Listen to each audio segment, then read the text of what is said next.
अवधूत चिंतन श्री गुरुदेव दत्त. नमस्कार स्वामी भक्तांनो. स्वामींचा हा संदेश म्हणजे साक्षात स्वामी मुखातून आलेला प्रत्येक शब्द तुमच्या कानावर पडत आहे. स्वामी सांगत आहेत की जीवनामध्ये कोणतेही कारण असेल, कुठलेही दुःख असेल, कितीही मोठे संकट असेल तरी रागावू नकोस, चिडू नकोस, मोठ्याने बोलू नकोस. फक्त मन शांत ठेव, विचार कर, विचार करून निर्णय घे आणि निर्णयाची अंमलबजावणी कर.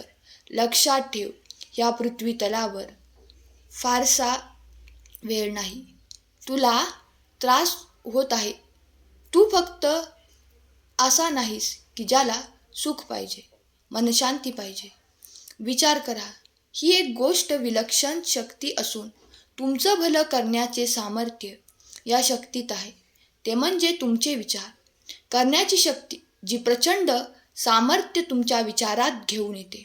म्हणून विचार बदला, तुमचे नशीब बदलेल.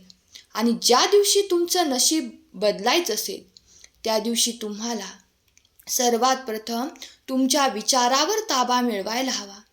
ज्या व्यक्तीला स्वतःच्या मनावर नियंत्रण करता आले त्यांच्यासाठी हे सर्व संपूर्ण जग आणि जगातील प्रत्येक वस्तू सामावू शकते. माझ्या मार्गावर चालत आहेस, पाऊल ठेवत आहेस, तर विचार करून बघ, तुझे सर्व मार्ग खुले केले जातील. तुझ्या आयुष्यात प्रत्येक मार्ग खुला केला नाही तर मग सांग, माझ्यासाठी थोडासा वेळ तुझ्या जीवनातील थोडासा क्षण खर्च करून तर बघ. तुझ्यासाठी आयुष्यात सुखाच्या क्षणाचा भांडारा उघडला जाईल. कुबेराचे भांडार उघडले नाही तरीसुद्धा माझ्याकडून तुझ्यासाठी येणारी धनाची पतपेढी कधीही कमी होणार नाही. फक्त विश्वास माझ्या शब्दावर ठेव. तुमचा विश्वास असेल तर, होय पूर्ण विश्वास आहे, कमेंट करा. माझ्यासह तू कटू वचन ऐकून घेऊन बघ. त्या कटू वचनातून, कटू शब्दातून माझ्या कृपेचा पाऊस पडेल. पुढचा व्यक्ती तुझ्यासाठी मनामध्ये वाईट विचार घेऊन फिरत आहे. एखाद्या कारणावरून तुला वाईट बोल सुनवत आहे, तरीही शांतपणे प्रत्युत्तर न करता ऐकून घे. तुझ्या आयुष्यातील सोन्याचे दिवस सुरू होतील. संकट आले तर माझ्याकडे ये. तुझ्यावर मी लक्ष नाही दिले तर मग सांग. माझी गोष्ट लोकांना सांगून तुला मौल्यवान समजू नकोस. तुला मौल्यवान मी बनवले आहे आणि मी तुला बनवणार आहे. माझ्यावर विश्वास ठेव. तुझ्या जीवनात तुझ्यासाठी ज्या गोष्टी गरजेच्या आहेत आणि ज्यामध्ये तुझे कल्याण दडलेले आहे त्याच गोष्टी मी तुला देत आहे. माझ्या चरित्राचे चिंतन करून बघ.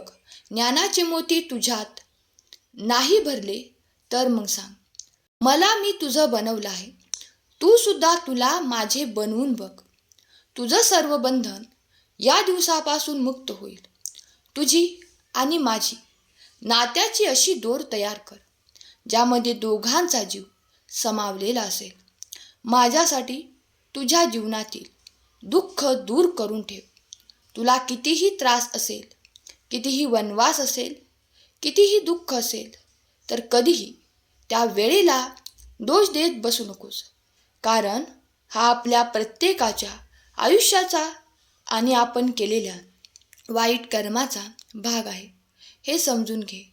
देव कधीही तुझ्यासोबत वाईट करत नाही किंवा देव कधीही आपल्या कुठल्याच भक्ताला दुःखामध्ये पाहू शकत नाही.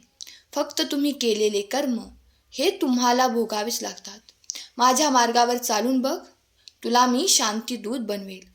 तुला समर्पित करून तुझ्या आणि तुझ्या परिवाराच्या आयुष्यात हिऱ्यासारखे चमकणारे क्षण तुला पाहायला मिळतील.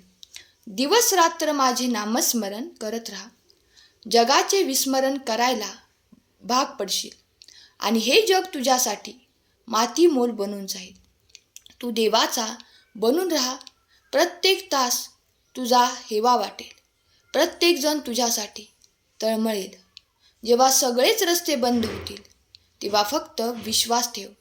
जिथे मर्यादा संपते लोकांची मदत करण्याची शक्ती संपते, तेव्हा तुझ्यासाठी तिथूनच मी साथ देत तुझ्यासोबत उभा असतो.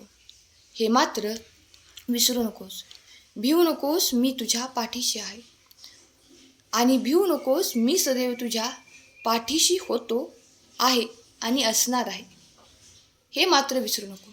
वेळ ही बदलणार आहे, परंतु वाईट वेळेत ज्या व्यक्ती तुझ्यावरती परिमाणकारक शब्द बोलले त्यांना मात्र विसरून जा. आणि तुझ्या आयुष्यात ज्या व्यक्तीने तुला सुखाचे दिवस दिले, तुझ्या संकटातून तुझ्यासाठी सुखाचे हात त्यांनी दिले, त्या व्यक्तीला कितीही प्रसिद्धी मिळाली तरीसुद्धा सोडू नकोस.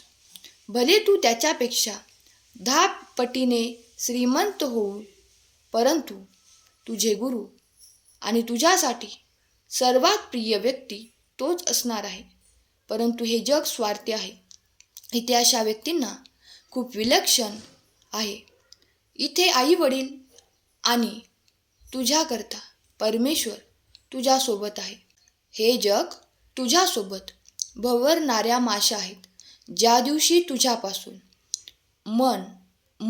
मधुरपणा दूर होईल, त्याच दिवशी त्याच माशा तुला टोचायला लागतील.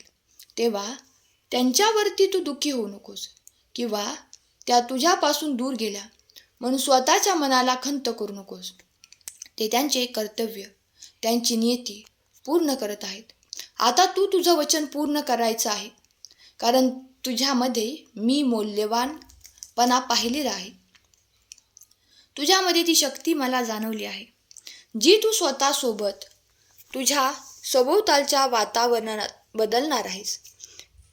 तुझ्या चरित्राचे चिंतन हे प्रत्येकाच्या लक्षात राहील असे वर्तन ठेव, कारण या दुनियेत किंमत कर्माला आहे. आयुष्य जातं, परंतु आपल्या चारित्र्यावर शिंतोडे ओढायला एक क्षणसुद्धा लागत नाही. दुःख आहे म्हणून तुझे दुःख कधी इतरांसमोर रडून सांगू नको. ही दुनिया तुझ्या दुःखात सोबत रडू लागते आणि तुझ्या सुखामध्ये सोबत नाचू लागते, परंतु तुझ्या अडचणीच्या वेळी जेव्हा गरज असते तेव्हा हीच लोक हात वर करून तुझ्यापासून दूर जातात आणि तुझ्या संकटामध्ये तू कसे बाहेर येतोस हे ते पाहत राहतात. त्यामुळे हात दिला आहे तर तो हात सांभाळून ठेव.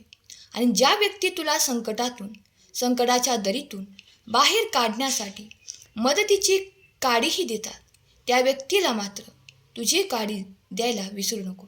हे जग स्वस्त आहे, तुला मार्ग दिसून येईल, परंतु या स्वस्त मार्गामध्ये किती अडचणी आहेत या तुला तेव्हाच दिसतील जेव्हा तुझी विचार करण्याची शक्ती पवित्र आणि ज्ञानी असेल. तुझ्यामध्ये ती शक्ती दिली आहे. घाबरू नकोस, पुढे चालत राहा. जिथे मर्यादा संपेल तुझी तेथून साथ देईन मी. आणि संकटाच्या वेळेस स्वामींना आवाज देऊन पहा. स्वामी तुझ्यासोबत तुझ्या मदतीला सदैव उभे आहेत.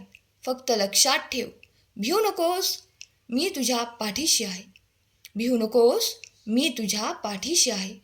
आजचा हा संदेश शेवटपर्यंत ऐकल्याबद्दल धन्यवाद. केलेली सेवा स्वामींचरणी अर्पण करते. श्री स्वामी समर्थ. जय जय स्वामी समर्थ.